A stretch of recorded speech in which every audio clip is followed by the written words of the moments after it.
তপু ও বিনি একটা লাল বল নিয়ে খেলছে। তারা হাসছে ও দৌড়াচ্ছে।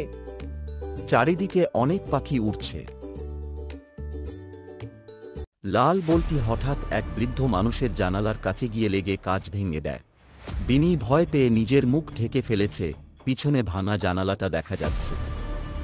ভয় পেয়ে বিনি পালিয়ে যেতে চাইলে তপু তার হাত ধরে বিপদের সম্মুখীন হতে বলছে। জানালার কাঁচ ভেঙে দেওয়ায় বৃদ্ধ মানুষটা লাঠি উঁচিয়ে এগিয়ে আসছেন। বৃদ্ধ মানুষটি রাগের চোটে লাঠি তুলে তপুকে মারতে চাইলে সে খুব ভীত হয়ে পড়ে। বিনিরও চোখে মুখে ভয় গ্রাস করেছে। ভীত অবস্থায়ও তপু কোনো অজুহাত দিচ্ছে না। সে নিজের সব দোষ স্বীকার করে শুধু ক্ষমা চাইছে। বিপরীত পরিস্থিতিতেও সত্যি কথা বলার জন্য হাতের লাঠি ফেলে বৃদ্ধ মানুষটা ওদের আশীর্বাদ করে বলছেন, এইরকমই সৎ থেকো, দেখবে তোমাদের ভালো হবে।